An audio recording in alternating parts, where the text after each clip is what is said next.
Welcome to Deal Nation. On the show today, we're joined by Ginger Crystal Faith, the CEO of Lifestyle Wealth Strategies and owner of Golden Canyon Properties. How are you, Ginger? I'm doing great. How are you doing, Michael? I'm doing great. I was excited about this anyway, just because of your impressive history in real estate investment. But then I found out pre-show that you live and work in my hometown, Livermore, California. Amazing. That's very cool. Yeah, Very, such a small town coincidence. I don't think I've met another investor that works out of that area. yeah. It's very specific. It's a cool little area. I live in one of the historic homes downtown, and it's just a fun. It's become so vibrant, and so cool. It's an eclectic little place. It started off as a cowboy town, and then Silicon Valley moved in, and then it blew up. And like you said, it's had a glow up over the last 20 years. And it's a super cool place to be. Yeah, so if anybody listening doesn't know it, give it a look. Livermore, California. They've got some really great wineries out there. If you're ever out in the Bay Area, go out and give it a little exploration. Well, you know what Livermorans say? They say Napa makes auto parts, Livermore makes wine. Oh, that's funny. I hadn't actually heard that. I was just in Napa recently as well. All right, so let's talk about some real estate. I know I'd love to talk about we love to talk about an origin story here on Deal Nation. So how did you initially gravitate towards real estate? What's kind of your come up story there? Well, I started off by buying a six-family house back in 1994. That's how I started. But before that, what I encourage people to do, women, my niche is educating women on how to get involved in real estate investing. But I started a small business, and there's so much opportunity right now for women to start small business, even as a side hustle.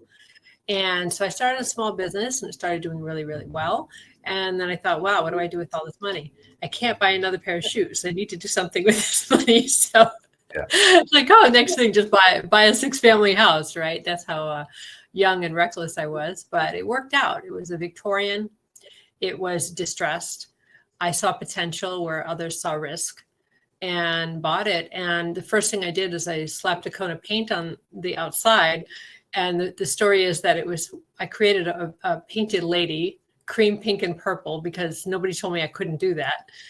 And in a puritanical town of New England, made it the talk of the town, and people started lining up with applications that they wanted to rent from me.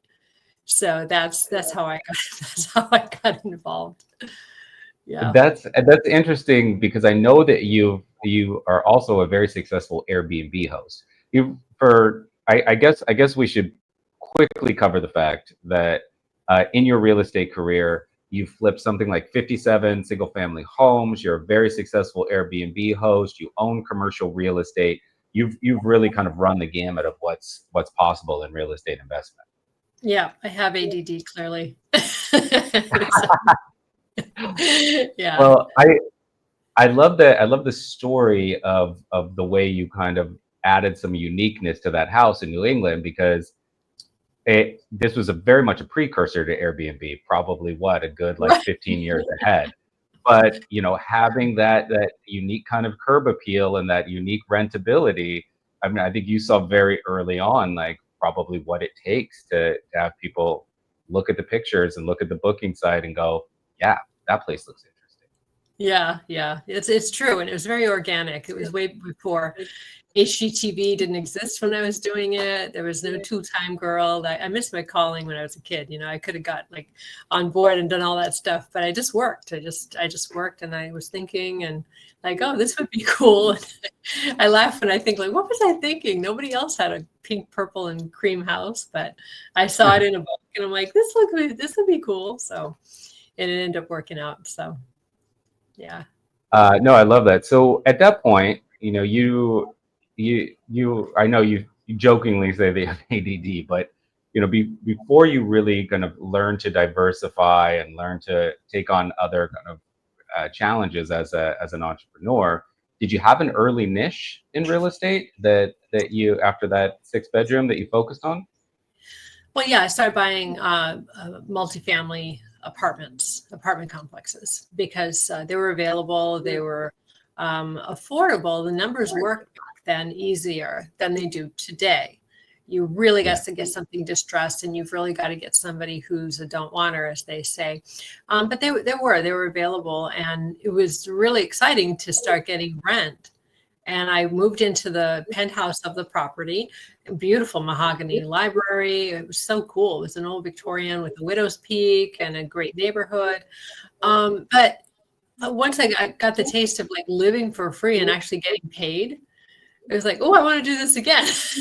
It was like, let me do it again. Let me do it again. And so my niche was multifamilies in the 90s. And that I was in New England all those years.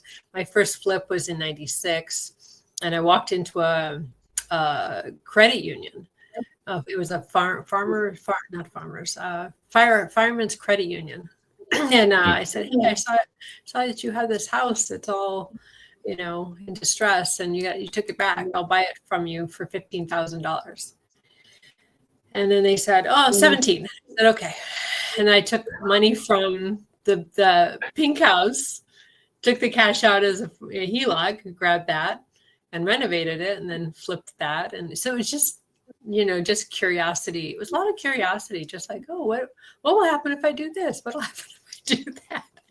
And I still have my business that's churning money. And it was a fun business. It was an exciting business in the hospitality field. And I could do it part-time. And so my niche in the 90s were definitely multifamilies. Then I moved to California. The numbers didn't work. When I moved to California, it wasn't like, I looked at them like, what, 500,000 for a townhouse? That's not going to, and you can get 1,500 for rent. Well, that doesn't work, right? So I became a mortgage broker and did that until in 2009. And I also became a real estate broker in 2005. So in 2009, when the crash happened, it was very disorienting. Obviously, it was crazy. But when I finally got my bearings and figured out what to do, I started flipping property, and I started buying, hold, and flipping. Not enough. Yeah. I didn't buy enough. Like everybody says, I should have bought more, but I was buying them and flipping them and buying them and holding here and there. But the rents hadn't caught up quite to the level, so it was a little shaky. So I didn't buy enough, but I bought some to give myself a nice little baseline, and that's what I like. My big focus in talking to women about real estate is like, where can you find an opportunity and a niche in the path where real estate is growing, where you can actually make money to set yourself up. It's really, really nice to have your baseline covered, to have your bills covered by rents. It's really nice. And that started in the 90s. I'm writing a book right now about becoming a lifestyle builder using real estate, because what I've noticed that everybody talks about like building empires, like everybody I see an empire, and I'm not an empire builder. I never was. I'm a lifestyle builder. I want to be able to take the day off if I want to, take a lot of time off if I need to, and still have things covered. And so the things that I like to encourage women to do and people to do, men and women are very different in their approaches to real estate. Men want to be King Kong. A lot of times, how many doors, right? King of the hill. That's awesome. Women, if they don't have a partner, tend to be like, hey, I want to spend time with my kids, my family. I want to travel. I want to go to the spa. How can real estate help me do that so I'm not in a grind all the time? So my orientation. It's something we talk about on this show quite a bit, and it's I'll bring this up often, of wanting to really decide whether or not you want a lifestyle business or you want to build generational wealth.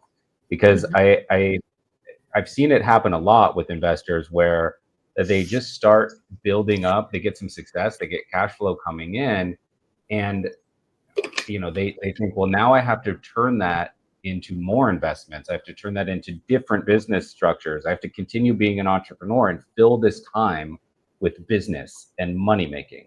And I've been fortunate enough in my life that I've taken long stretches off of work here and there. I've had the experience of knowing what it's like to just walk into a day with nothing but free time. And a lot of people, especially in the US, a lot of people don't ever have that opportunity.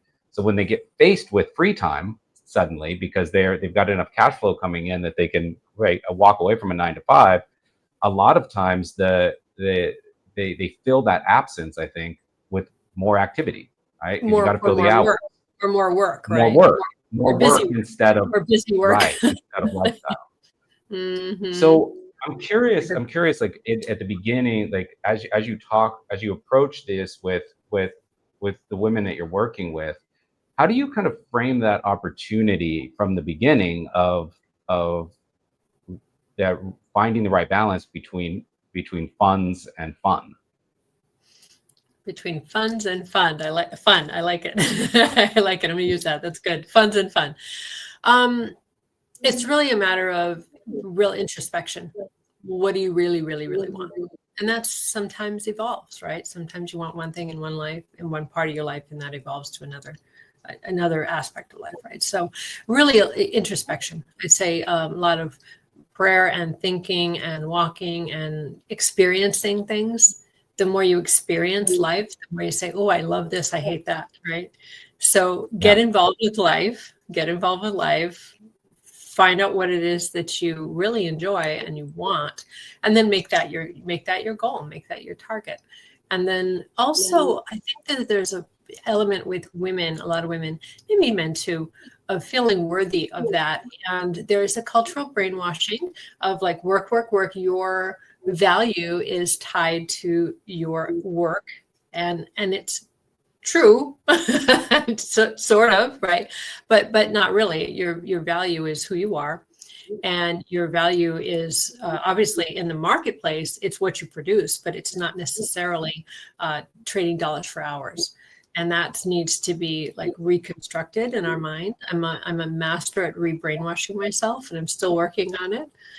So yeah, I think that probably answers your question on that. It's like really experience life, get out there and do things, find out what you love, and then be introspective, and then be disciplined enough to discipline your discipline, if that makes sense.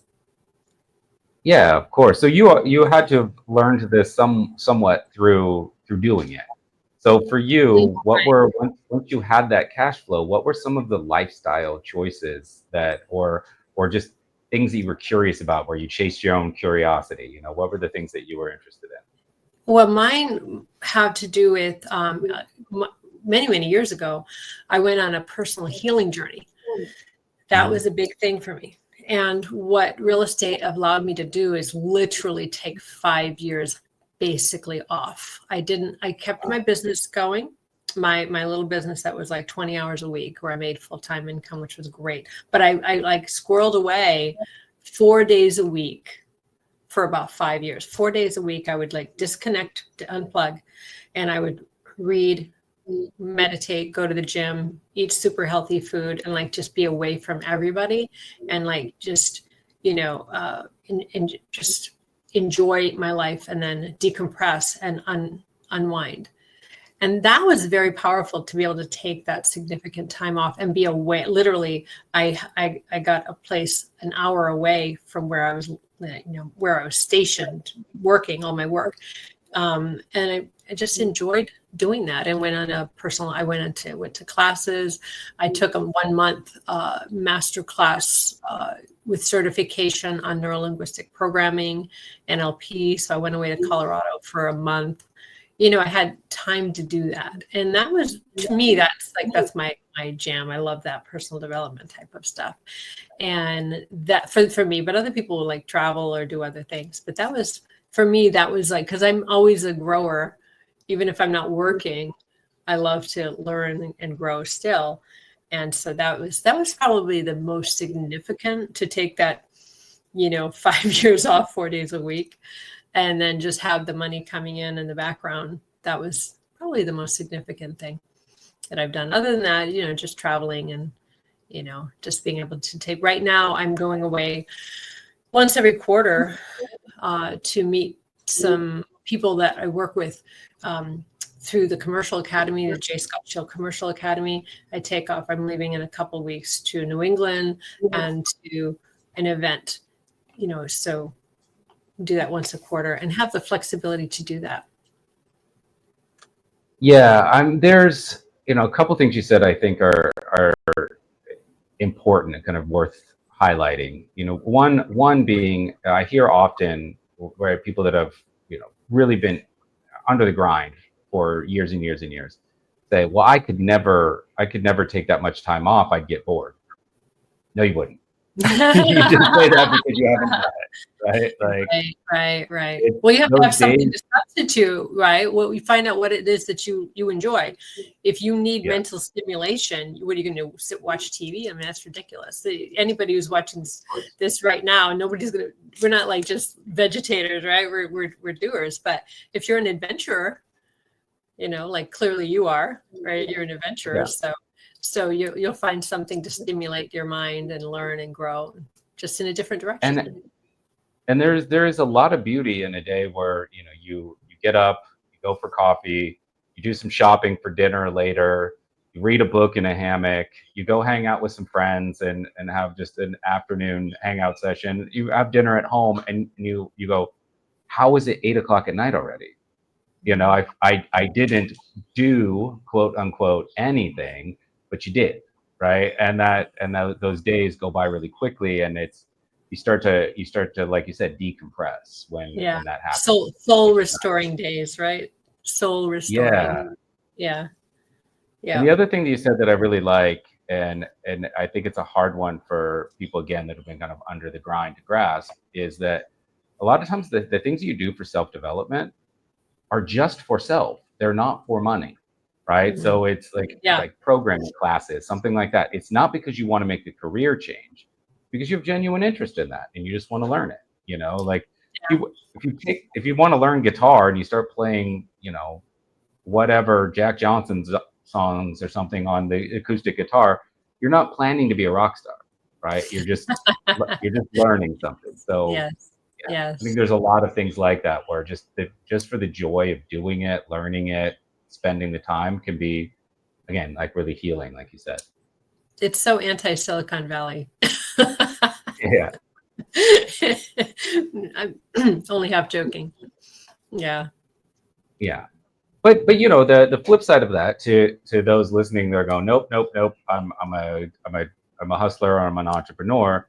Mm-hmm. And you've also taken that baseline amount of money, which is, I think there's been tons of studies that show, depending on where you live in the world, after a certain amount of money, it's diminishing returns, right? Like everybody finds happiness and contentment in knowing that they're safe. So once you have that amount of money that you know that you're safe, then you can start getting creative and really chasing inspiration. And you've done that in a few different entrepreneurial ways. So you want to talk about that quickly, kind of how you branched out as an entrepreneur? Well, basically, I'm an opportunist, right? So I would look at the opportunities, what is available now? What are the opportunities available now? And how do they dovetail with my own desires and desire to learn, and my abilities and my own natural genius, right? So basically my career would span from multifamilies and one flip, to migrating over to a mortgage broker. And I worked really hard as a mortgage broker. So I'm not joking, no lifestyle there. It was just like, bam, like just for a while, because that was the time, 2001 to 2000, until the crash. It was just, there was so much need for money, and, rates were going lower. There was just so much opportunity, and I had a huge client base. So that was the time to make hay. But then the market shifts. So what do I do now? All of my income drives up, so I make a flip, right? So I shift again. Now I'm flipping properties, and I'm short selling REOs all of that time, because that was the time, we figure it out. And then later on, I went back into conventional real estate investing and started my Airbnb business about 6 years ago, I think. About 6 years ago. And now I'm also a broker, so I have clients that I work with. But during all of that time, my house is paid off. I've got rentals. I got the baseline handled, because my mindset was always get the baseline handled, like you said, safety. I would like that. It's a mindset. Like the idea of like grinding is like makes me crazy. I grind, but because I choose to, because I choose to, but my baseline has got to be handled, and the cash flow has got to come in when I, put the checks in the bank and all the bills are paid from someone else's work. I'm like, okay, I've set this up right, and so it's just really a matter of flexing. And then in the last 2 years, I've been orienting toward commercial, which has been a big challenge for me after like almost, now 30 years in residential.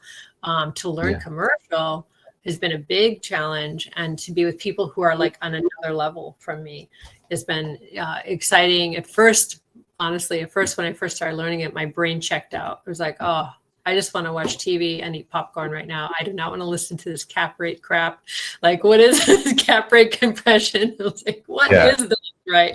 My brain got lazy, but it does that sometimes. It gets lazy when and when I started my YouTube channel, my brain got lazy. Like, what? I don't want to do this. So, you push it. And then now it's fun. Now it's like, oh, okay, I get this. And evaluating deals, like, okay, nope, this is a bad deal. This is a good, so now it's exciting once you understand it. And so it's just that is like, I think the next frontier for me at this point. So yeah, so I guess it's opportunity. The other thing is, if you look at the timeline, the opportunities always changed. So there is opportunity right here, right now in commercial real estate, because of significant market changes over the last 5 years, starting with COVID, with the rates went way down, the values went really high, and people were buying and renovating buildings in great locations. Now the rates, it was so predictable. I don't know how these smart people missed it, but what happened was now the rates went up. Now they're not 2%, they're 7%. And these people are, smart, the smartest guy in the room, usually smartest guy in the room, now owns like, 100,000 square foot apartment or office complex, at a 2% rate, which is now shifting to a 7% rate, because commercial properties you can't get a 30-year loan on a commercial property. It's just not. Oh, I didn't realize that. Okay. Mm-hmm. What are the limitations? Loan that I'm aware of. There's one HUD loan, and it's fairly new. One of my guys from the Commercial Academy pushed it through for apartment houses that you can now, but generally for like commercial, like retail, industrial, no, you get 3 to 5 years, 3 to 5 years, 3 to 5 years, because there's no government entity protecting commercial like it's protecting the single family. Right. Okay. So now these people, think about the numbers. You're 2%, now you're 7%, and you overpaid. You overpaid to begin with, because you're like, because you're in a grabby mode, right? And then King Kong mode. King Kong mode. Yeah. So that's what's going right now. And so there's lining up good opportunities, like in 2009, which was the absolute bottom. July of 2009 was the absolute bottom of the market in the residential back in the day. So now there's another opportunity in commercial right now. We're in 2025. Some people have been waiting for this for years, but it's pretty much it's time now to take advantage of that.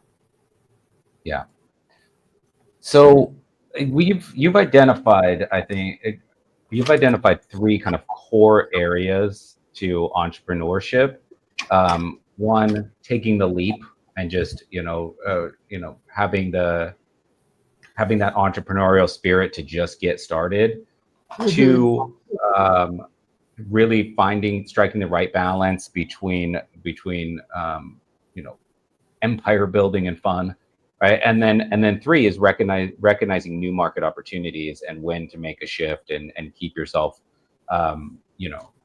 inspired, but also kind of safe as you navigate your business over the years.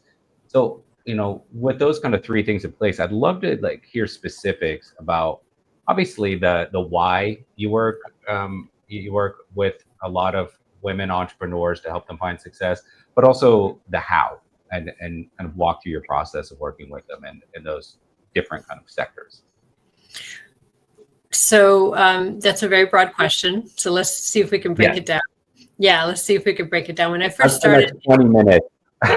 yeah, in 1 minute, in one sentence. Yeah, let me see if I can do a soundbite, right? Yeah. When I first started my first event that I ever attended, there were all men. I was the only woman in the room, and that was in the 90s. And one of the guys asked me if I was there to find a husband. So, Oh no. yeah, so that's like how weird it was for me to be there. Like, what are you doing here, right? So everything has Did changed he so like much. time poured in from 1890? Like, Well, the 90s, there were no men. I mean, there were no women in these events, right? yeah, There were all men. He was particularly audacious, but I wonder if yeah. some other people were thinking it. But now you'd see more women, filter in the commercial space. 97% of all commercial real estate is owned by men, 3% by women, and of that 3%, 1.5% have inherited it. Oh wow. So literally, there is only 1.5% of women out there who own commercial real estate that they have deliberately created and bought. So I started Lifestyle Wealth Strategies specifically to address the needs of 40 to 60-year-old women who have either they're very busy as professionals, understanding that making money is one skill set and investing money is a completely different skill set. I wish I had known that when I was younger, right? Because it's a completely different skill set. And there are women out there who right? They're women, I guess men too. They're 40 to 60. They're looking at their, what they're supposed to have in the bank in order to retire comfortably, and it doesn't match up. Right. They worked hard, but inflation's happened. Now the kids, divorce, whatever's going on with their lives. And I like to say, look, I have many case studies of women just like you who made a decision. I'm going to supplement my income with real estate that's going to give me cash flow to take care of my bottom line. And I know women who've done it from nothing. They come to me and they don't know anything about real estate. And some of them have gone bigger and better than me. I'm like, whoa, look at you. But based on counsel and advice that I've given them. And other people are just like, what, if I could just get a little pressure release, I don't need to have, all my bills paid by real estate, but I'd like to get, some of them. So I'm writing a book and it's going to be available in like in a month and a half. It's with the editor right now. 21 ways to stop chasing hustle and let real estate fund your dream life.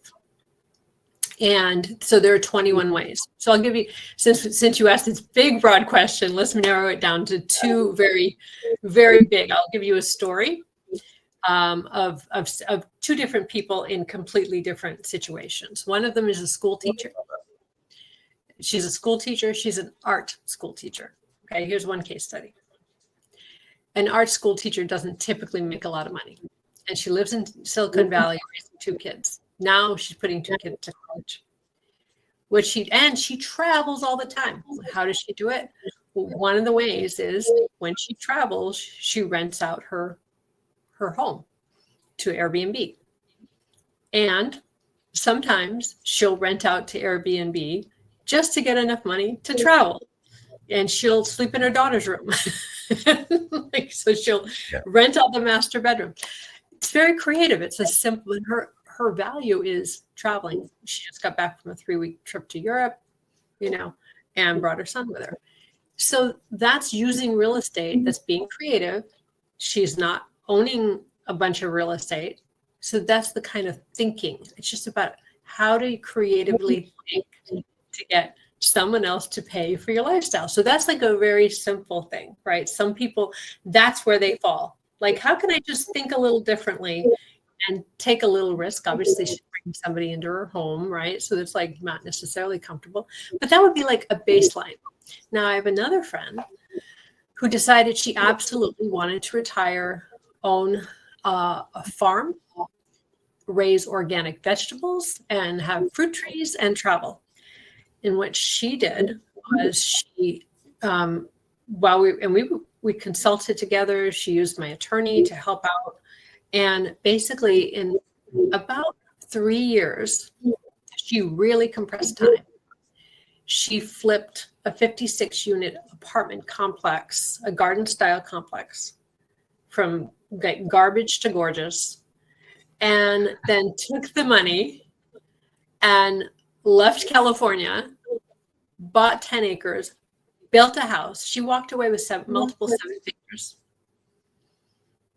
built a house, planted little fruit trees, now hand planted her own little organic gardening. Now she's starting a YouTube channel on Chinese cooking. She's an amazing cook. And she's farm to table. And she's like over there hacking up her little butternut squash and her spinach. And then she's bringing up her, and that she did with real estate. So here's two beautiful examples, right? They'll both be in my book.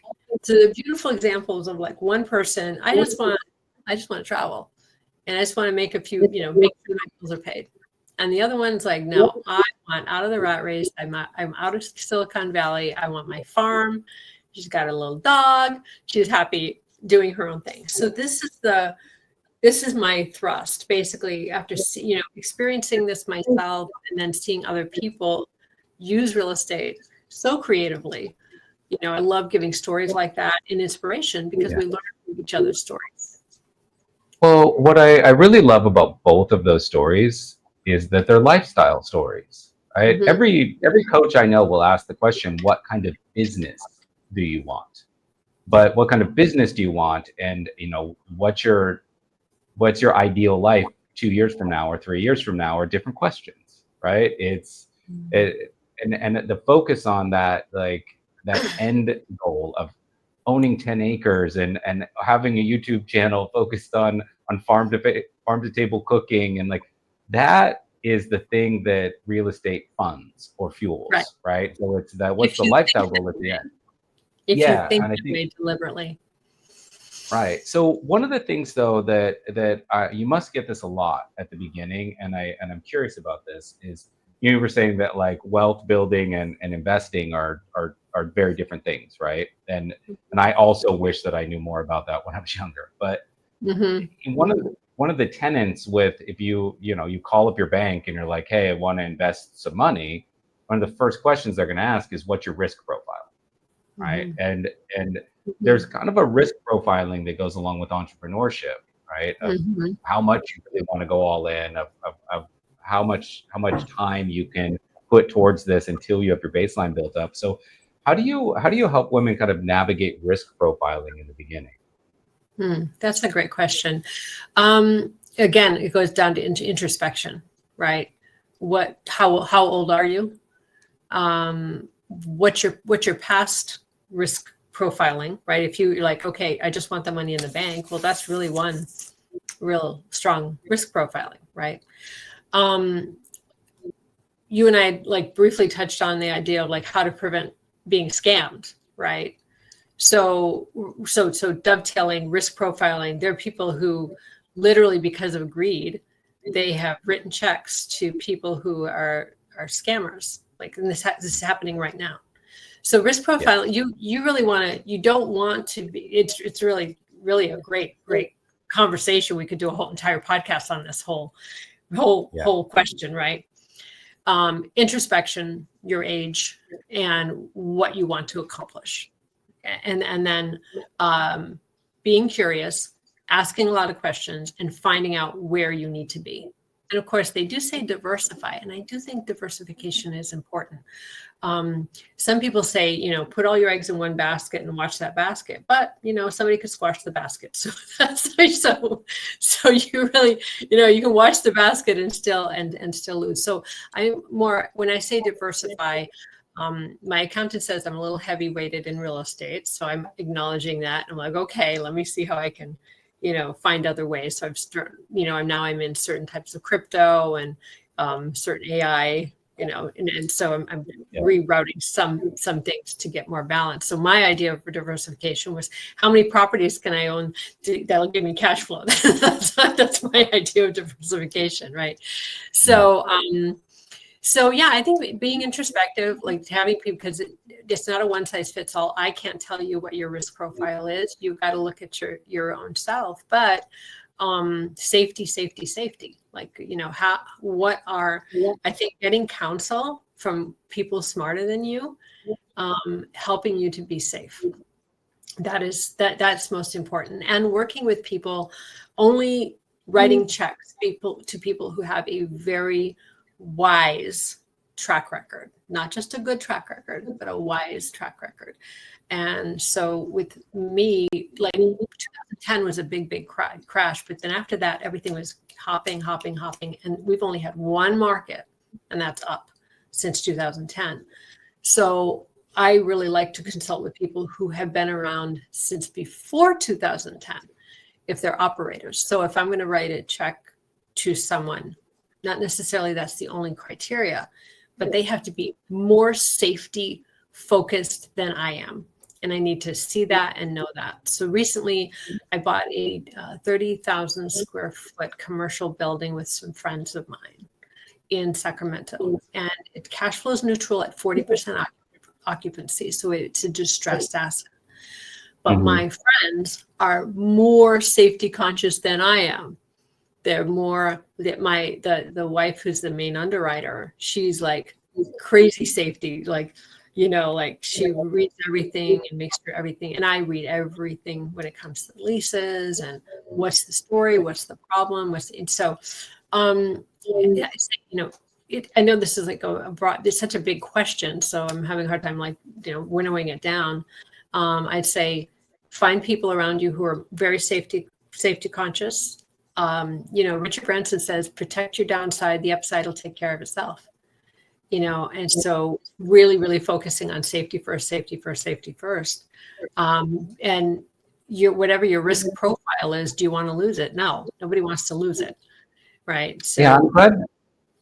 Sorry to interrupt. I'm glad that you said like safety, right? Because one of the things, like, I've been what I've really appreciated about working in this industry and having the opportunity to talk to people like yourselves is it's reframed for me the ability to retire, and retire well, even if you're getting started a bit later, right? And I think you have a plan for 3 years or so in order to get to that point. And I think that one of the things that gets misunderstood, and correct me if I'm wrong, of course, is that typically when people think retirement, they think very, very big numbers, right? Like, I need $2.5 million to live off 4% and whatever, right? Whereas what you said, safety. The real question I think often is like, if I could tell you that through passive income, you were going to have anywhere from $8,000 to $10,000 deposited into your bank account every month, and you could have a very, very high level of confidence that that's going to continue more or less in perpetuity, would you consider yourself wealthy? And I think most people would say yes. Like they wouldn't necessarily need millions of dollars. So, like, getting to a point of safety and reframing it, I think in that way kind of can make it seem less daunting. Right. I think that's probably the first level before thinking of yourself, at that next level of wealthy. Just get financially secure. Mm-hmm. Yeah. There's a lot of the things that you want to do, right? Like the person that you mentioned that in that first story that wants to travel, that fits within a not huge budget, right? Like buying 10 acres somewhere and starting a farm, maybe that's going to cost you some more money, right? So it's also, I think, a question of exactly what you want out of what lifestyle means to you. I'm sure it means a lot as well. Yeah, exactly. So once people have kind of the women that you're working with, once they've kind of picked their initial entrepreneurial challenge that they want to go after, how do you kind of guide them specifically through? I mean, you gave that stat of, I think, 1.5% of commercial real estate is owned by women. So in male dominated industries in the extreme, how do you kind of advise them and help them navigate that kind of working environment? Again, it depends on what they want, right? We have the 21 ways, right? So what do you want? And so the guidance will depend on what their goals are. And so because I have such a huge background of like this and that and this and that, everything's going to be dependent. If they want to be an Airbnb superhost, or, you know, and make money that way, I'll turn them on to a couple of my YouTube videos that I've done and created based on learning how to create a beautiful space on a budget, how to set up systems to automate, right? So I've got all that information easily accessible. If somebody wants to, you know, travel and like rent out a room, that's one conversation. So really, when it comes, everything comes down to what is the goal. Now, when it comes to commercial, I am not the expert. I'm 2 years in.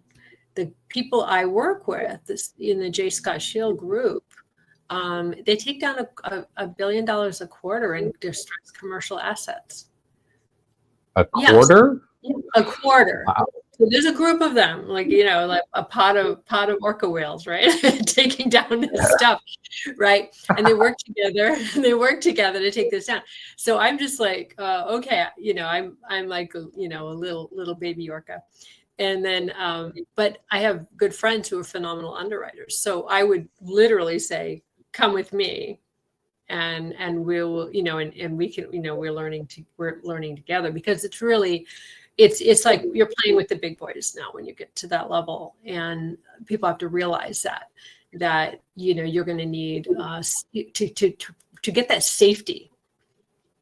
We talked about, you're going to need people that you trust, and then you're going to need a lot of people, because there's so many aspects to this. There's fundraising, there's finding the deals, there's underwriting the deals, there's negotiating the deals. There's, you know, there's many aspects. And so it really does take a team to be able to, you know, take down these larger projects. So, but if somebody really wants strong cash flow, and they want to like get into financial orbit, then that to me is like the number. You got to focus on commercial real estate, but it's going to be a learning curve, and it's not going to happen overnight. And the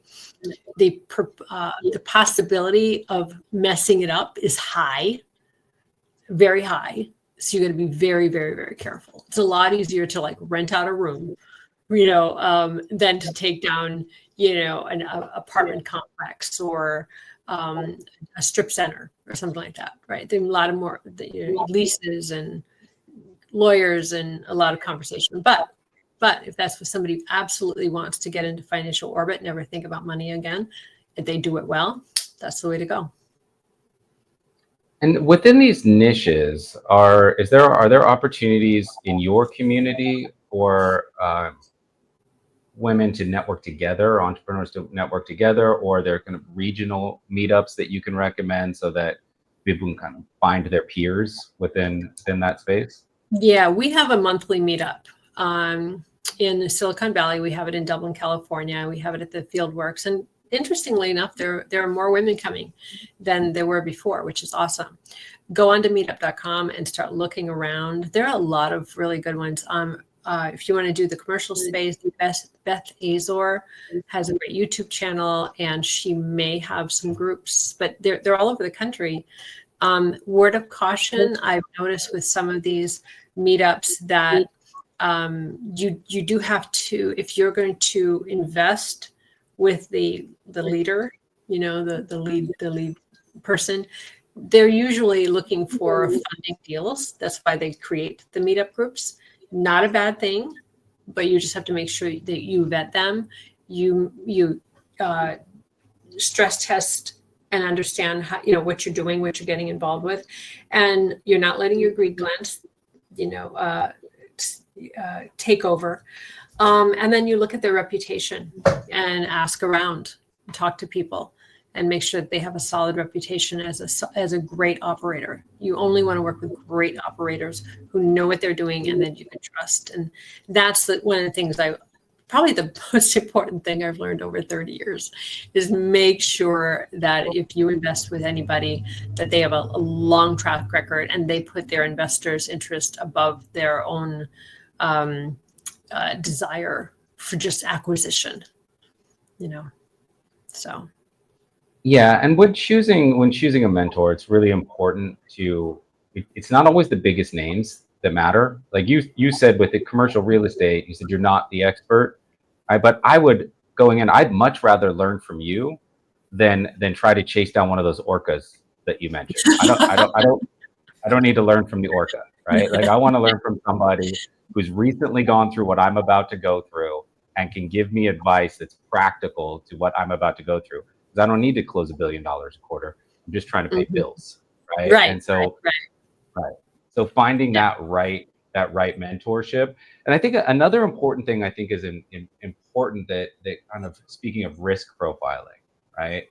Is people do worry about getting scammed. They do worry about like finding the wrong mentor, right? But in your opinion, and I'll bridge into this question, but in your opinion, how long does it take to become at least a minor level subject matter expert? Because I always look at this as like you just started a new job, and in the beginning of the Yeah. new job, you don't know anything, but 6 months in, you're like, yeah, I can train somebody. I know Mhm, this, right? mhm, And so mhm, this is not a forever thing. This is a mhm. hurdle that you need to get past until you know what you're doing. And then after that, like you don't need it as much, Yeah, yeah. I think it depends on the level, right? It's you need a higher level of skill for a more sophisticated deal. Sure. Probably taking down 100,000 square foot office complex in Midtown Chicago is going to take a little more skill level than it would be to buy a 8,000 square foot shopping center, near you in an area that you already know well, and you know the owner and you've been going there for 20 years or something like that. You kind of are familiar with it, right? So I like the 6 month thing. They say, the 10,000 hours, you need 10,000 hours to be good at anything, but you can do 10,000 hours and be crappy at something. So it just depends. Like I was a day trader for a while. I did the 10,000 hours and still wasn't any good.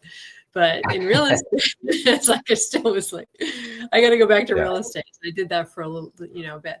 So, so yeah, I don't know the 10,000 hours, but I think you'll know if you become competent. You start speaking the language. You start seeing, oh no, this is not a good deal. This is not safe. You start like knowing the terrain. You know, I had a Sure. really great experience recently where I found a really great deal, and then I found out that one of my friends, who's really good at finding good deals, has been already in conversation with that strip center. And I was like, Mm. oh, they've been talking to them for about a year and a half trying to get the numbers down. And so when I realized that I keyed in on this is a good deal, and somebody who's already very successful matched what I said, like, oh yeah, we've been talking to that guy. That could be a good deal if they bring the numbers down. I'm like, I knew I was on the right track, right? And that wouldn't have Yeah. happened just a year and a half ago. Like, okay, I found a good deal that you've already been you'll start knowing, you'll start comprehending the language. Yeah, no, I love that. It's not as scary as it sounds going in, right? Like you're gonna learn pretty quickly. Your confidence is gonna go up quite quickly. So it's that initial step. Um, you brought something up pre-show, and it's an interesting question. So I'd like to kind of throw it back to you. Kind of reverse scope on this.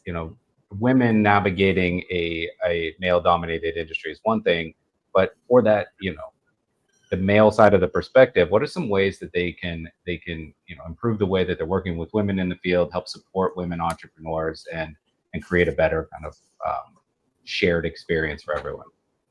I say, a lot of good men like to help women, which is cool. And I say, just be helpful when in learning, and kind of treating them like a sister. because there are situations where, the tension comes in, the male female tension. So that can interfere with the job a lot. That can just become, it can be very counterproductive. And it was when I was younger, less confident, it was a stumbling block. So I'd say if you can do that, if you can, treat them like a sister, treat them with respect, but also be helpful, you can garner their trust, and women can be great allies and really, really contribute a lot, especially if you're flipping properties. Women can be great because I can always tell when a flip had no women involved. They look terrible inside. Like, this was flipped by a guy. Look at this. It looks terrible. It has no design sense. So Right. women can have a great, be great assets in a lot of ways. And we're collaborators. Women are collaborators. Absolutely. So, it's never, I think, it's an old axiom, right? Like, it's never too late to get started. And one of the things as I mentioned before, I learned through working in this industry is that you can really achieve success quite quickly. 40, after 50, even, like, it's never too late to get started. So I realize that, women of all ages as entrepreneurs can come and work with you and learn from you. But specifically to people who may be going into this thinking, I don't know, is it too late? Should I just stick with my 9 to 5 and ride this out? How what advice would you give them, and how can they get started working with you? I say get rid of the idea it's too late, because if you're alive, it's not too late, right? Hopefully you have 5 years. Hopefully you have 5 years in your life. So get started now and start educating yourself. It's not going to happen, just by itself. You have your 9 to 5, fine. What are you doing after 5? Are you watching TV? Are you going out for drinks with your friends? Or are you working watching podcasts, learning, reading books, even some of the classic books you can read on these things. So go to the real estate networking groups, start talking to people. What are other people doing? You never know when you can get an idea based on your geography that can and then stay focused on what it is that you want. I'm a huge believer. I absolutely know that your subconscious mind, that reticular activator system in your brain, is there to help you to navigate toward what you want. And so train your mind what it is that you're looking for. I want passive income, 1,000, 2,000, I want whatever it is. Train exactly, and then you just focus and focus and focus. You continue to do that, and then get out there, see what other people are doing around you, and you will make it happen. You just have to be very patient and very focused, and you have to educate yourself. And in doing so, you're going to free up a bunch of time, right? To chase the lifestyle that you want. Well, ultimately, that's the goal, right? Yeah. You work hard in the beginning. So, like Jim Rohn says, you can either go to the beach or you can work hard now so you can own the beach. So, right. Yeah. Yeah. So we're going to put in the show notes below, we're going to put, links to your website, or websites, plural, any books that you want to recommend. So let's just do kind of a recap of the URLs that people can go to connect with you. And then anything else you want to give. I don't think your book has a link yet. We'll update the description once it's available. Okay. But yeah, any websites and or reading material you want to recommend for people, so we can populate that in the notes below. Yeah, www.lifestylewealthstrategies.com, and start with that. And my book will be 21 Ways to Stop Chasing Hustle and Let Real Estate Fund Your Dream Life. So, yeah. Excited to Other read than that, you can find me all over social media, Ginger Crystal Faith. I'm all over social media, so easy to find. Okay, perfect. Well, thank you so much for coming on the show today. I really appreciate it. I'm looking forward to reading the book myself. And yeah, thanks for everything that you're doing to help entrepreneurs succeed. Awesome. Thank you, Michael. It's a pleasure.